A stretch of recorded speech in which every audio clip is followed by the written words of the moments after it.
In this full-length painting tutorial, we will paint this pretty pelican using Derwent Inktense Pencils. Let's go! Okay, so as you can see, I've done a simple outline of the drawing here, and we are going to be using just a few of these Inktense pencils today. These are the colours that I've swatched out, and I've put them on a sheet of paper like this, and I'll explain why as we work through.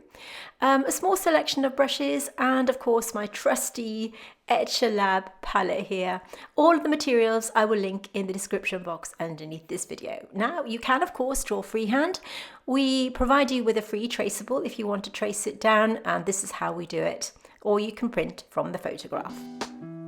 Just by outlining the photograph like this, you want to have a really clean outline of your line drawing. So let's clear the decks and let's get started. Okay, I have a clean glass of water, some paper to swatch on, and I'm going to start by mixing a really watery mix of our first wash. You can see that I've swatched out the colours here on my piece of paper. This allows me to pick up a small amount of pigment and mix it in my palette like this.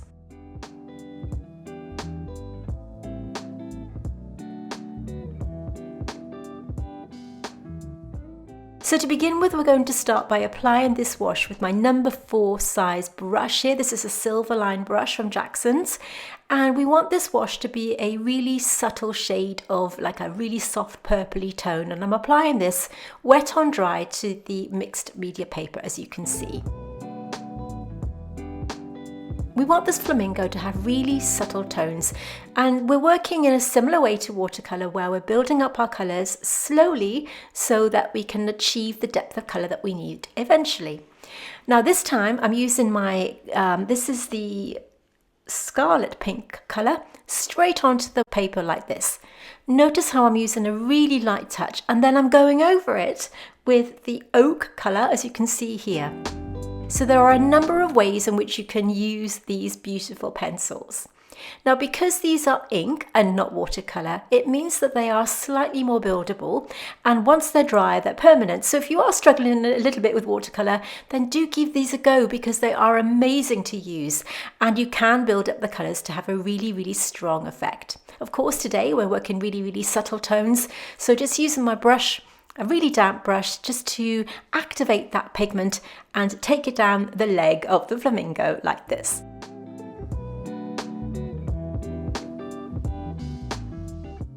So at the start of this video, I showed you a line drawing of the tutorial that we're working on today, so that you can trace down either from our line drawing or our photograph. And you can obtain these in a couple of ways. We have all of our line drawings and reference photographs on our Facebook group, so I will link that in the description box below. Do join us there, because we are an amazing community, and you can post your finished paintings on there and have some feedback. I'll also put the line drawing and the reference photograph right at the end of this video, so do stay until the end, where you can screenshot them and print them out for yourself. Next up, we're going to have Sicilian yellow, and you can see once again I'm working from a little swatch card here. You can activate the paint because it's dry on the swatch card, pick up the pigment that you need. That way you're not flooding your paper with pigment. And you can see I've just applied a little bit straight onto the neck of the flamingo, straight onto the paper that way, using a really light touch. We want our pigments to be really, really subtle, and you can do it either way.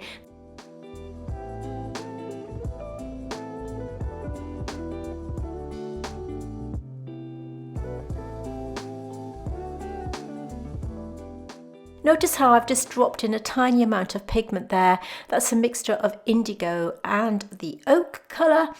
And you can see how it's blurring into that wet paint, which gives it that beautiful soft effect.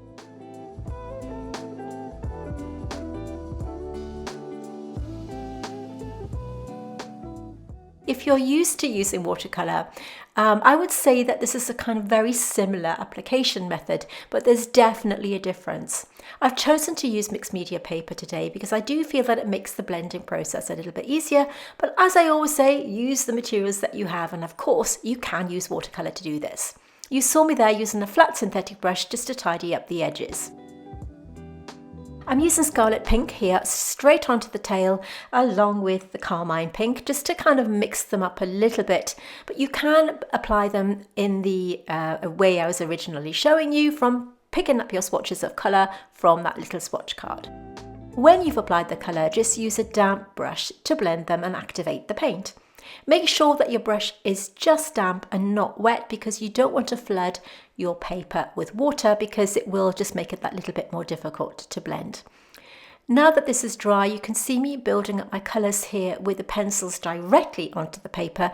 Please make sure that your paper is dry though, because otherwise you'll get a heavy sort of layer of pigment, which you don't want. Gentle touches is what you need here. Just gently put that pigment onto the paper using the pencil, and then of course activate it with whichever brush you want to.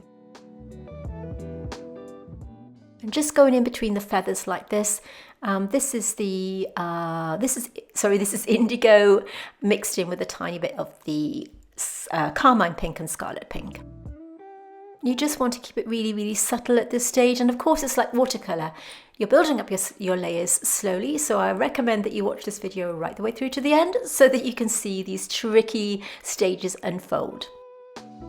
I'm just using my number 4 round brush here. This is a silver line brush, and you can see I've just dabbed some ink onto the paper, which I'm just lifting off with a piece of just some kitchen paper there.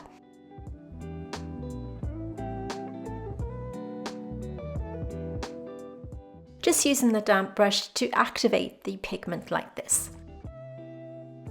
You can really take your time with this kind of painting. It's really stress-free. Again, we're using our learn to paint as you paint approach, which means that as you're applying the colours, you're learning as you go through, and it takes the stress out of painting, and it kind of makes it a little bit more enjoyable, I think. So you can take the pigment exactly where you want it to go just by using that damp brush and pulling the paint into the areas that you want it to go.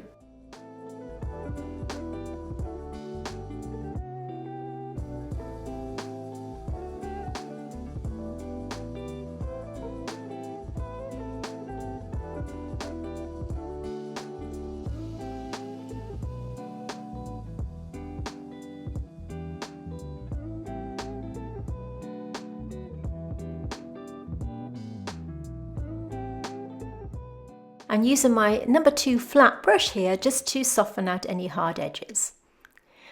When everything's dry, I'm going to just use this brush again this is just a damp brush, and I'm just using it to soften the edges like this. Picking up the oak from the card here, I'm just applying it straight onto the paper, wet on dry, applying it to the pencil line to begin with, cleaning my brush and my tiny puddle of water that I have in my palette here, and then just using that damp brush to blend the colour into the existing wash. By using this tiny little puddle of water in my palette, it means that I'm not flooding my brush with pigment, and if you're familiar with my tutorials, this is something I do all the time. If I were to dip my brush in the jar of water, it does have a tendency to flood it with too much water, and it does go onto the paper and make it a little bit more tricky to use. But by having this tiny puddle in my palette here, it just makes it a lot more controllable. Continuing to build up my layers with a mixture of oak here and a tiny bit of indigo. If you want to add that, you can put that in as well. Straight up to the pencil line, I'm just picking up a tiny bit of Sicilian yellow. Notice at this point still that the colours are really, really subtle because we're building them up slowly, making sure that we have full control of our application.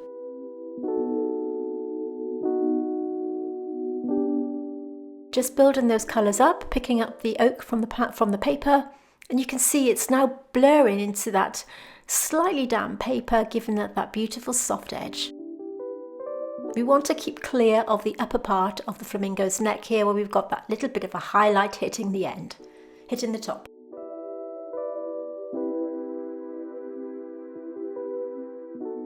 So I'm using the oak straight onto the beak here. This gives the application a little bit more of a boost, so if we want stronger colour, we can go directly onto the paper like this. And then once again, activating that pigment with the brush. I actually have a little bit, I think this is indigo actually, so just blending that through. You can see the tip of the beak here.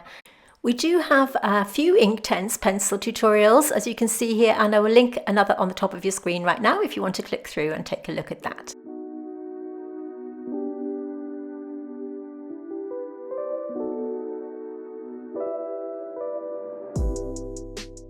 So these Inktense pencils, quite apart from the fact that they're really easy to use, they're actually quite inexpensive. I think I paid something like £2 from Jackson. So all the colours I will link in the description box underneath this video if you want to check them out.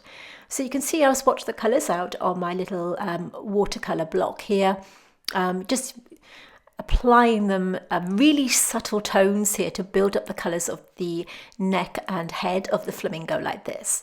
We're just using our reference photograph as a guide, and as you can see, once again I've left the reference photograph on screen because you've asked me to, and hopefully that will help you kind of understand what I'm talking about as we work through the tutorial like this. So as I said, we're just using it as a guide. We're not absolutely going true to the photograph, and you'll see what I mean as I work through. But it is handy to just keep kind of cross-referencing your photograph just to see exactly where you want to apply your colour to add not only the correct colour but also the different tonal variations, which makes your paintings, of course, come to life. You can see me here just applying the Sicilian yellow from my swatch card using my number 4 brush and staying out of that little highlight in the curve of the top of the bird's neck.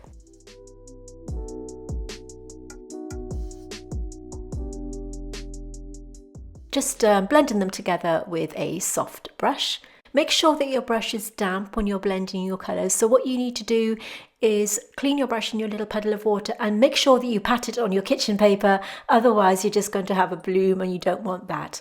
I have done a separate video on how I apply my colour, and I'll link it in the top of your screen right now so that you can click through and take a look if you want to. The same application process applies to watercolour and Inktense pencils, so do take a look if you'd like to have a more in-depth idea of how I apply my pigments.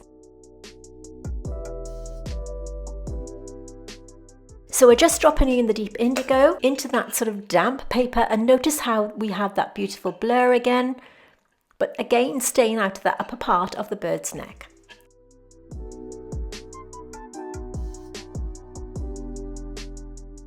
You can see the colours that I'm dropping in here just to give it that little bit more vibrancy, but of course we're going to be blending the colours out as usual. And again, add my tiny puddle of water to the middle of my palette and damp brush to sort of blur those colours. Notice how I'm using the residual paint on my brush here to create a little bit of form in between all of the feathers of the flamingo.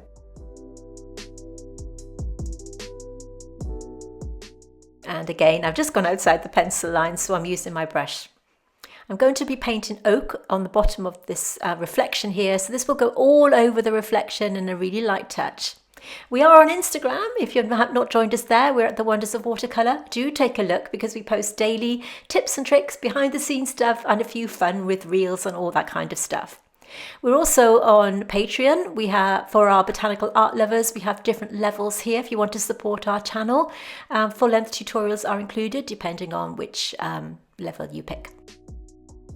All your support is greatly appreciated. So if you are enjoying this video, you may want to consider subscribing to our channel where we launch new content every single Tuesday. So hit that bell notification and then you won't miss any new uploads.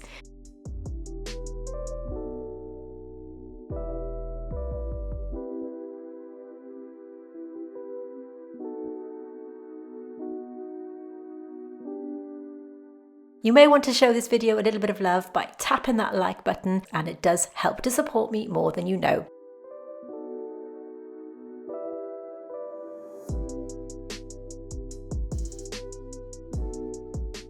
So right, you can see that I've applied that ochre colour to the bottom of the reflection and taken my wash all over it. Now that's just the first layer, and of course it does mean that we're going to put a subsequent layer on that, so if it's a little bit patchy, don't worry.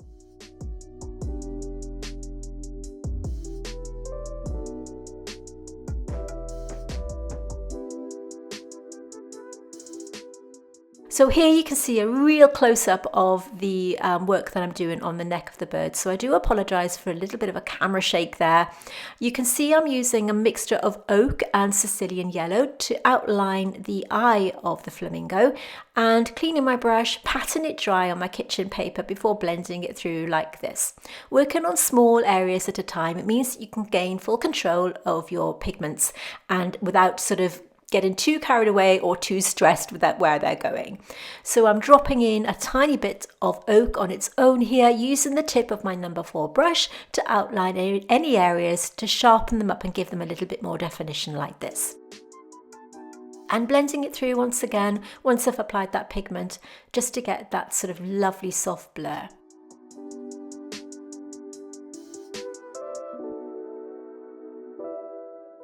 So everything's dry and we can now turn our attention back to the body of the bird.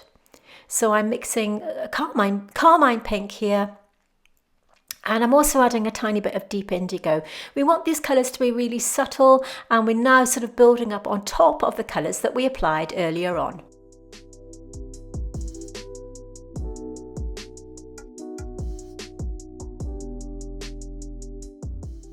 So this colour that I have here is just indigo on its own, and I'm just applying it really, really subtly, as you can see, and taking a wash of that carmine over the entire thing.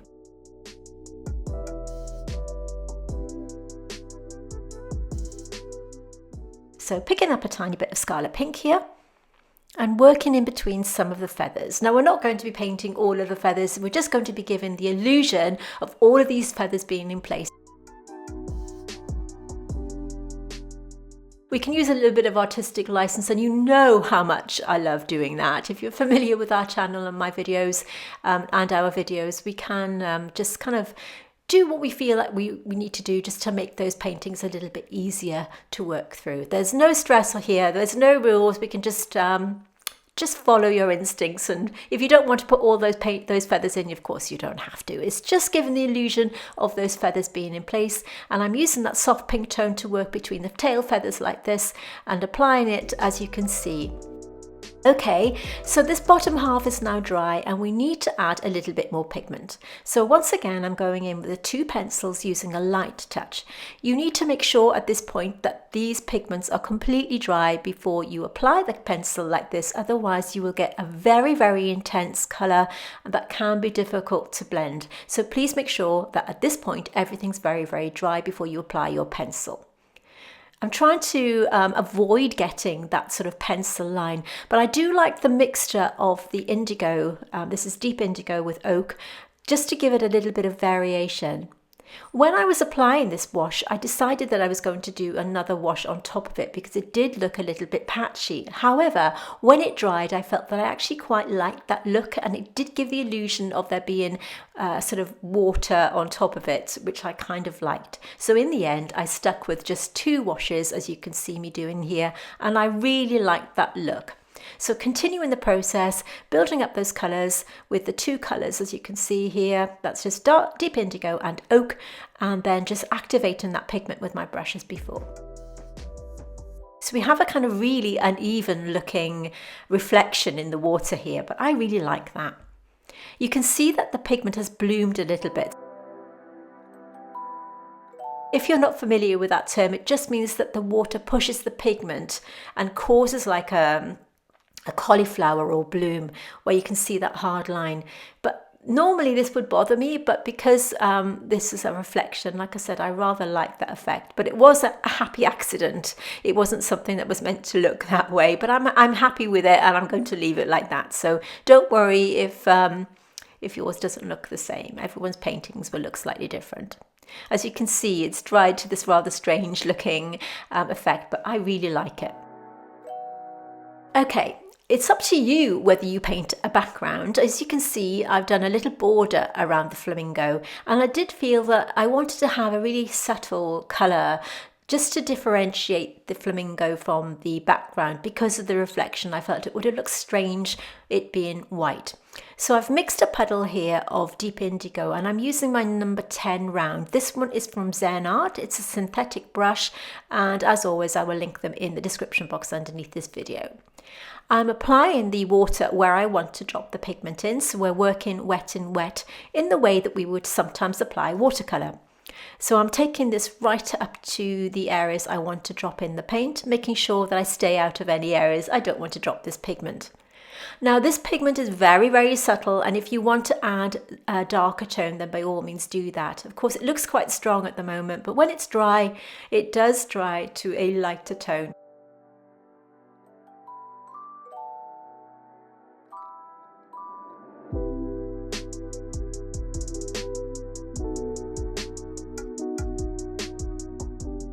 So it's up to you if you want to put a slightly darker pigment, but I just wanted to have that really kind of soft pale blue tone just to give the illusion of there being water there. But like I said, if you want to add a little bit more pigment, then go right ahead. But do paint wet on wet, because it means that it gives you full control over your the application and where you want to go. And it also means that it's less likely that you're going to get any overlaps or any hard edges by applying that layer of water first.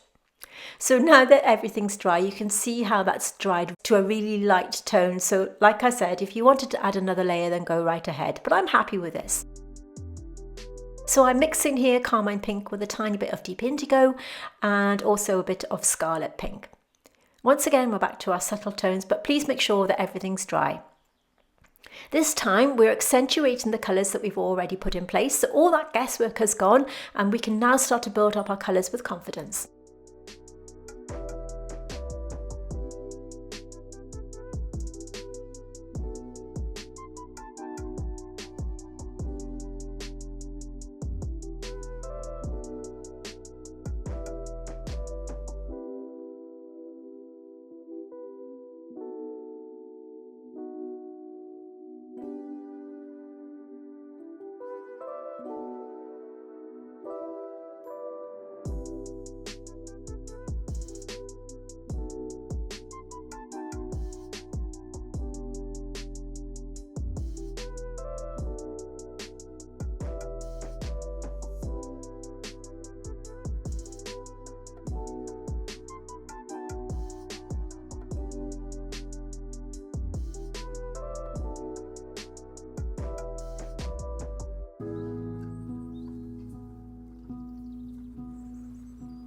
So I'm just putting in some brush strokes here to give once again the illusion of those little feathers and just strengthening up any areas that I felt need a little bit more of that darker value, but they're still very, very subtle.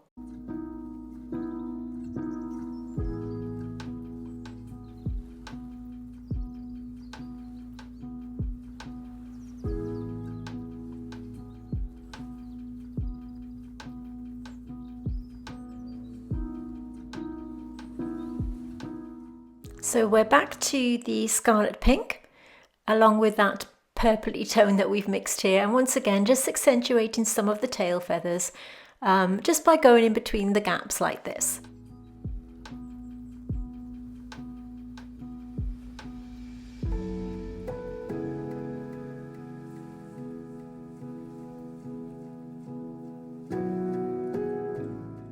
So just going in again with the scarlet pink, this time to a slightly thicker, slightly darker value and blending it into the existing wash like this, and go into the purple tone.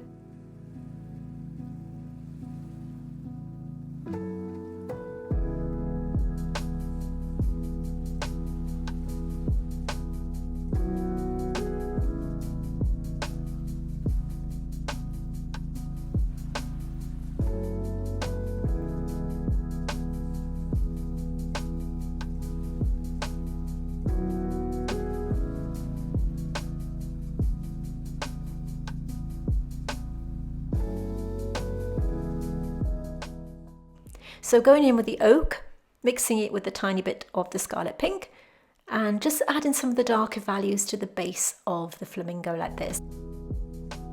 By the way, if you're wondering where this photograph came from, we did a little bit of a photo shoot at Bristol Zoo. We took a trip out to Bristol a good few weeks ago now, and took some photographs of some of the animals. We've already done a tutorial on one of the fishes, and if you want to have a look at that, I'll link it on the top of your screen right now. But they're so lovely to paint, and it makes a change for me as a botanical artist to paint something a little bit different. Okay, so you can see me here dropping in a tiny bit of any pink tone to the reflection where this little bird is stepping into the water here, and then just putting the mixture of deep indigo and oak around that like that. Notice though at this point that the colours are really subtle and really light, and you want to keep a few gaps where you're applying these colours to give the illusion of there being water here. You can see that that blue tone, that blue wash that we've applied as a background, it's all but disappeared now, so do feel free to put another layer on if you want to, but I'm kind of happy with it as it is.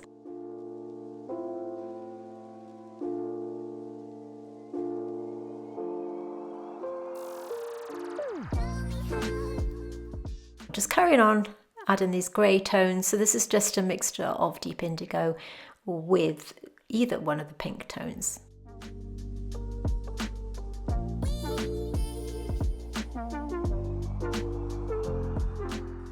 Just tidying up the edges like this and just adding a few ripples in the water here and there.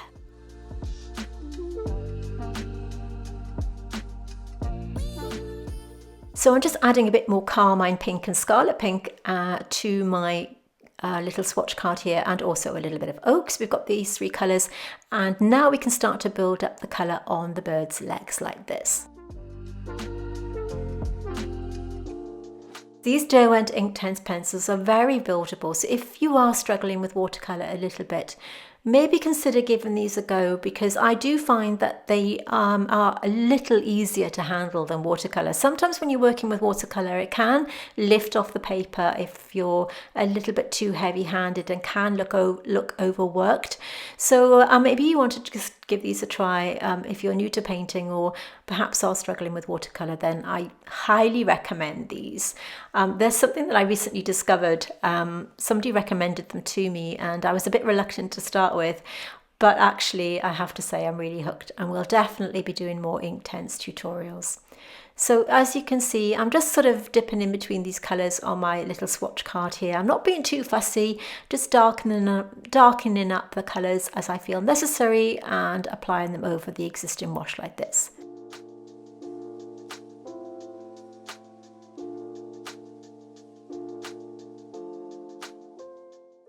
I'm using the pencil directly onto the paper again here. This is a really good way, as I said, if you want to have a stronger colour. This is ochre, will activate the paint like this. So if you want a stronger colour, I think that's the sort of general rule. The stronger you want the colour to be, then just go in straight with your pencil. But I quite like the subtle tones, so sometimes I'd rather do it from the swatch card. But again, here we're using it straight onto the paper, but make sure, as I said earlier on, at this point when you do this, your paper has to be completely dry. Otherwise, you'll find that you get a sort of obvious pencil line, which is what we don't want.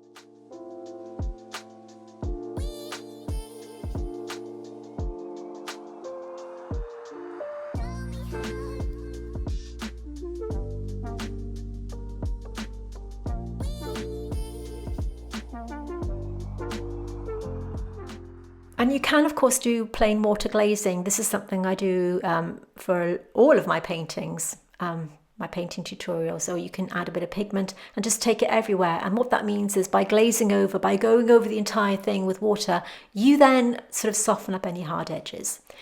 So this is a number 0 round. You can use any sharp brush that you have. And as you can see, I'm picking up these three pigments again. So we have carmine pink or scarlet pink, it doesn't matter which, ochre and deep indigo. And we want this to be a nice sharp line to outline any edges like this. And we'll just continue this process all the way through.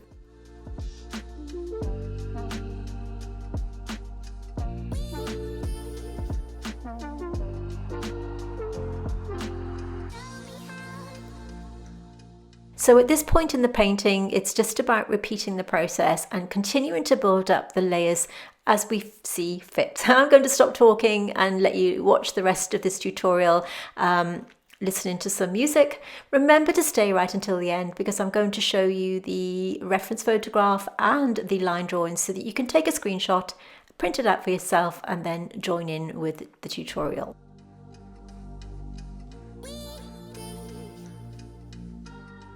So thank you so much for watching, and I'll see you soon.